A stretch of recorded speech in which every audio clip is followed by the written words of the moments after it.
Bienvenida, Dolores, me encanta recibirte aquí en Nosotras. Hablamos de la revista Este País, aquí desde México. Un abrazo muy fuerte hasta Argentina. Estás en Buenos Aires, ¿verdad? Sí, Julia, un gusto enorme poder hablar con vos y de esta forma poder llegar a todos ustedes en México.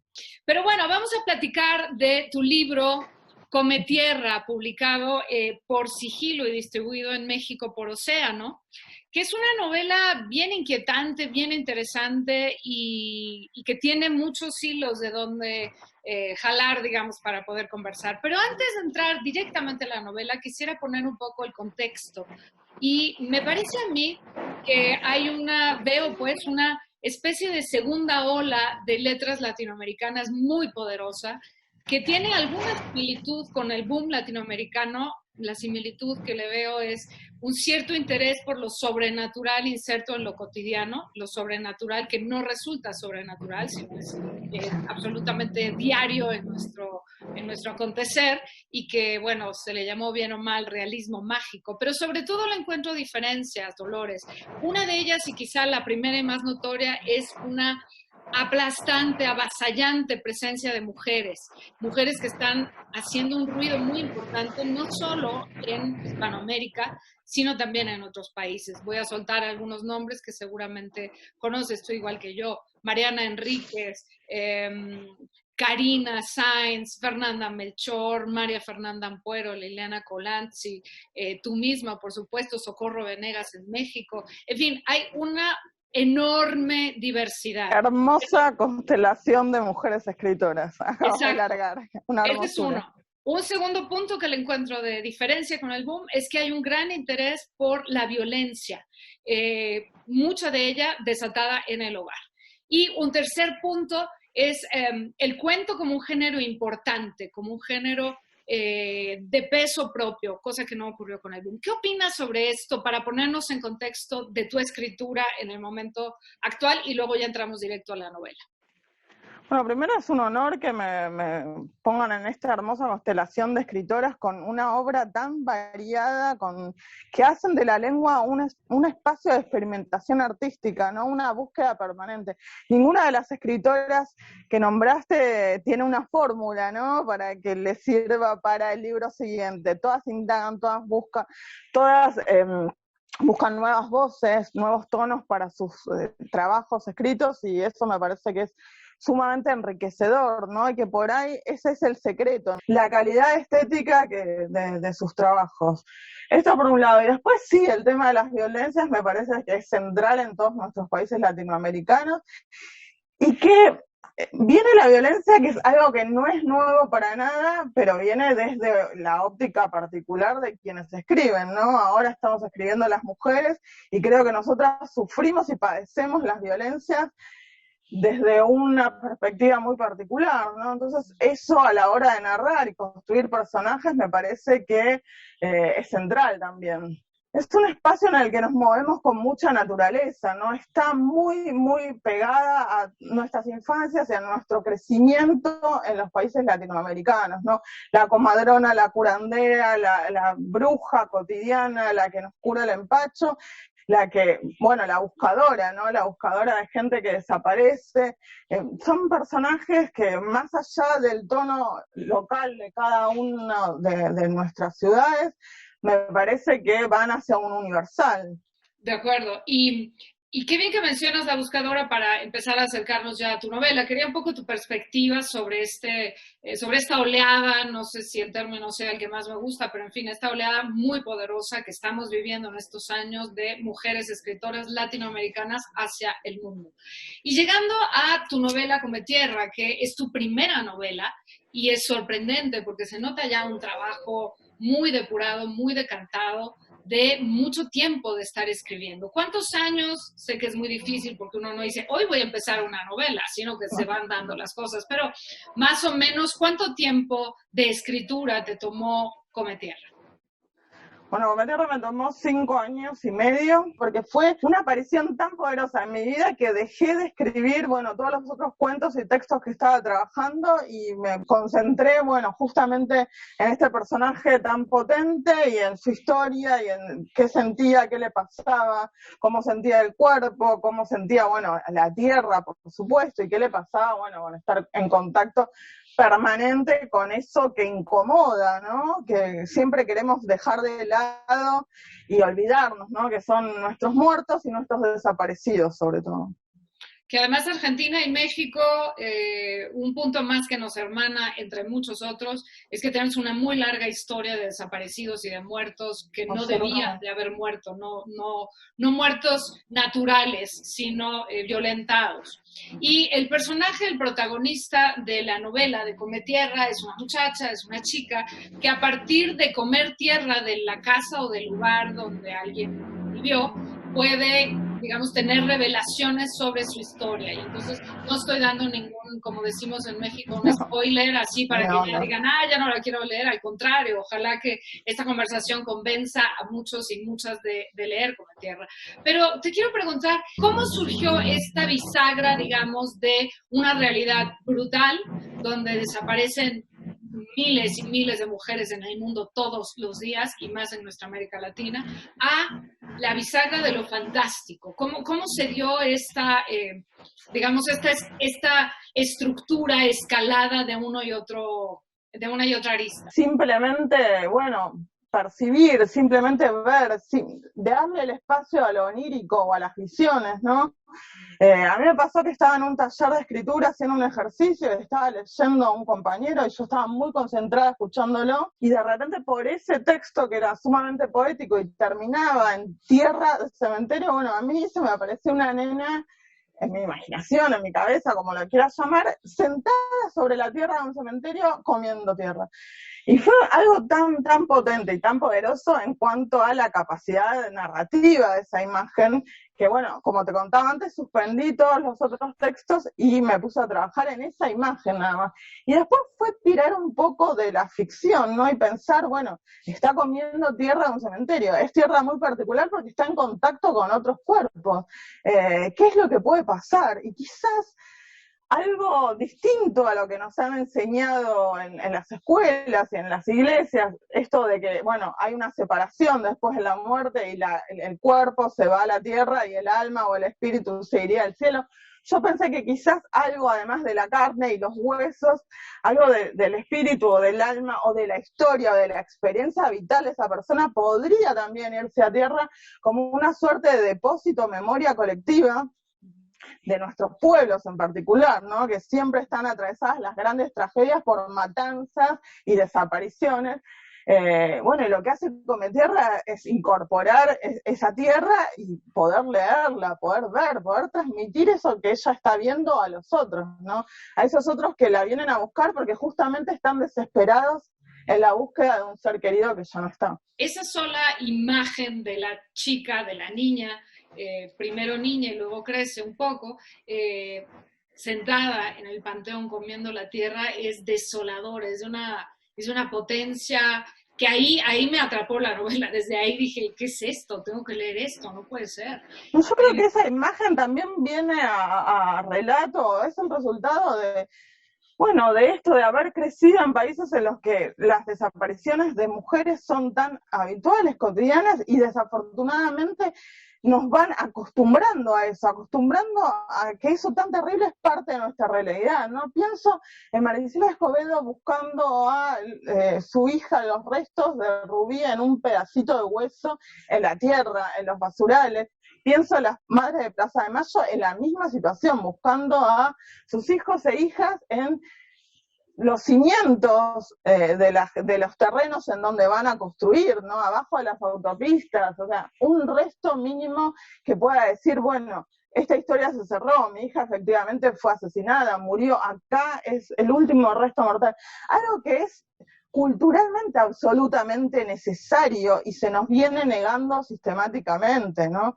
Y condenando a esto de olvidar. Yo creo que siempre hay alguien que no olvida y siempre hay alguien que sigue buscando y sigue reclamando justicia, ¿no? También el libro ata, sin ser un panfleto, bueno, la necesidad de la justicia por parte de todas esas familiares, ¿no? Que me parece algo absolutamente ilícito, como la necesidad de, bueno, de despedir a los muertos, de poder ponerle una lápida, un epitafio, una despedida, un empezar a hacer el luto, ¿no? Que para la persona que tiene a su hijo o a su mamá o a su hermana desaparecida, bueno, esto no llega nunca, es como una cicatriz constante que no cierra.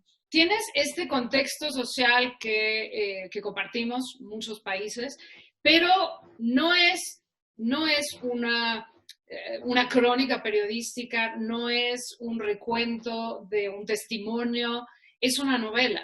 Y a eso me interesa, porque si bien quien nos está escuchando aquí en Nosotras Hablamos de la revista Este País puede decir, sí, porque eso pasa, y entonces, en fin, hacer un reportaje está muy bien, pero en este caso también estamos hablando de ficción, y una ficción que fue muy trabajada. ¿Cómo construiste a esta protagonista y uno de los personajes que me gustó mucho, que es la señora Ana?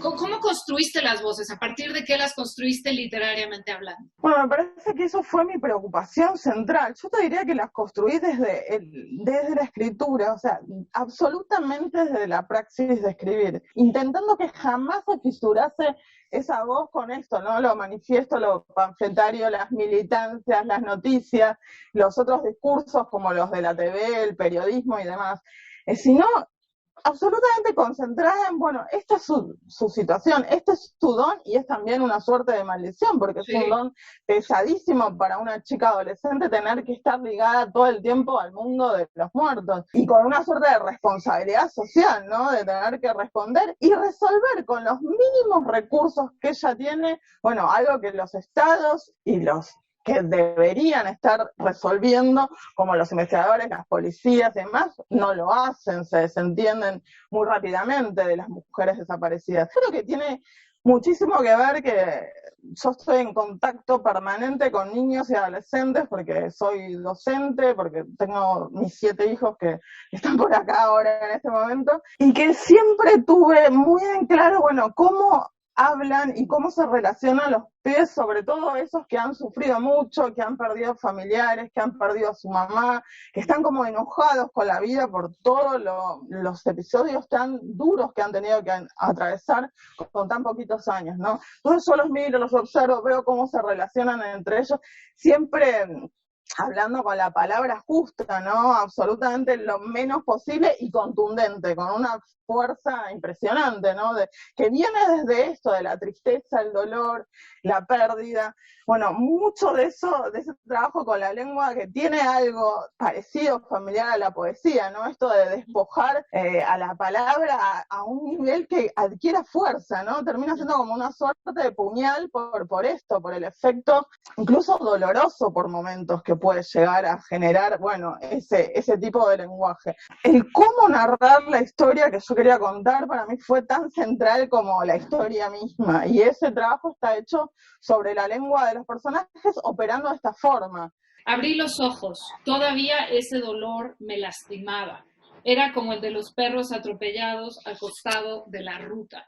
De estas hay miles de frases con una fuerza poética muy importante. ¿Qué lecturas te hacían eco? ¿Con qué autores o autoras dialogabas mientras estabas escribiendo Come Tierra? Muchas veces intentaba separarme de esos ecos, aunque los ecos estaban, ¿no? Ha salido una nota en España que tiene que ver, bueno, en el Babelia con, bueno, una suerte de Casandra. Yo estudié letras clásicas y todo el mundo de la antigüedad me estaba resonando, ¿no? Pensaba en Antígona también, y esta necesidad manifiesta de enterrar a los dos hermanos, ¿no? Al que luchaba en pos del Estado y al otro, ¿no? Como una ley superior a las leyes de los estados, que es exactamente lo que muchas veces nos pasa en nuestra tierra latinoamericana, ¿no? Que hay un dictador o un grupo de poder de turno, el que desaparece y decide, bueno, tales cuerpos quedan insepultos en una fosa común. Es lo que venimos padeciendo y es un desangrarse absoluto para nuestra sociedad. Bueno, esto se viene trabajando literariamente, por supuesto, desde la antigüedad. El tema de la divina, una suerte maldita también, como Cassandra, que justamente sus predicciones van a ser acertadas, pero nadie le va a creer hasta que llegue a su propia muerte. Eso hacía eco, pero yo no volví a leer tragedia mientras estaba escribiendo Come Tierra, porque justamente quería separarme de todo eso. Después hay un montón, pensaba en la amortajada también en Chile, ¿no? En esa fuerza, esa voz. Me interesaban mucho las voces potentes, fuertes y que te sacudan, ¿no? Cuando entras a una de esas lecturas y que es realmente una experiencia transformadora, pensar en Sara Gallardo y en Eisejuaz también, que es una suerte de adivino también con un don, pero que es un indígena, ¿no? De acá, de mi tierra, y también cómo ella había hecho un trabajo del lenguaje impresionante, que con el paso de los años de haber leído esos juegos, quizás se me van borrando lo argumental, la trama, pero ese impacto de la lengua y ese impacto de decir, bueno, yo soy y hablar de esa forma, nunca se me borró. Entonces, me interesaba ese trabajo sobre el lenguaje, ¿no? Queda todo eso como una suerte de sustrato que nutre la escritura, aunque no sea consciente, aunque no, como dices, no haya una línea argumental, no haya un calco de un personaje, ni una alusión directa a un mito, pero bueno, está ahí como un sustrato que genera también y que alimenta la escritura. Dolores, ¿tienes traducciones al inglés? Se está vendiendo Come Tierra en Estados Unidos y en India. Hay varias ediciones en español y no sé si hay alguna otra que ya está caminando a otro idioma. Sí, está la italiana, que es una hermosura. Está por Solferino, está la francesa, que es una hermosura también, el Observatoire. Está, bueno, hay muchas, está la polaca, que es hermosa, pero es impronunciable para mí. Hay varias traducciones que ya salieron y se están moviendo, y es muy impresionante, ¿no? Que me llegan, incluso hoy me llegó, por ejemplo, de Polonia, de una biblioteca pública y todo, y tratamos de comunicarnos, bueno, como pudimos. De Inglaterra y de Estados Unidos me llegan muchísimos mensajes. Nunca esperé que el texto, una primera novela, como bien dijiste al principio, tuviese esta cantidad de lectores, ¿no? Es algo que me sigue impresionando. Claro, es muy impresionante.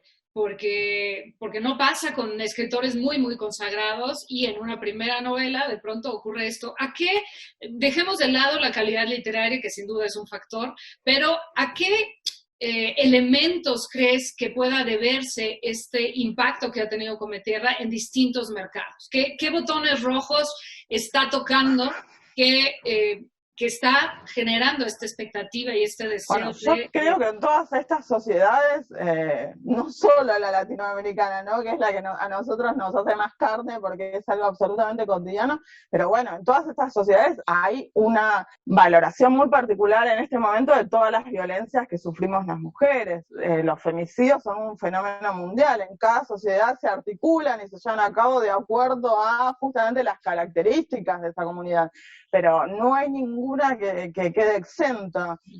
El manejo, el uso violento del cuerpo de las mujeres, la sumisión, que da por resultado, bueno, esta suerte de ola terrible que tenemos en Latinoamérica de asesinato tras asesinato de mujeres por el hecho de ser mujer. Me parece que eso impacta muchísimo, me impactó a mí a la hora de escribirlo, por eso de alguna forma es una obsesión que cargo hace años y la pongo por escrito, ¿no? También Come Tierra tiene un lado muy vitalista, ¿no? Que va hacia ciertos universales. La relación entre hermanos, por ejemplo, de Walter y Come Tierra, la relación, bueno, las primeras relaciones sexuales, el enamoramiento, las primeras salidas de las adolescentes al mundo exterior, también el forjar, bueno, otro tipo de vínculos hacia quienes han perdido a sus madres y también pierden a sus padres por la violencia.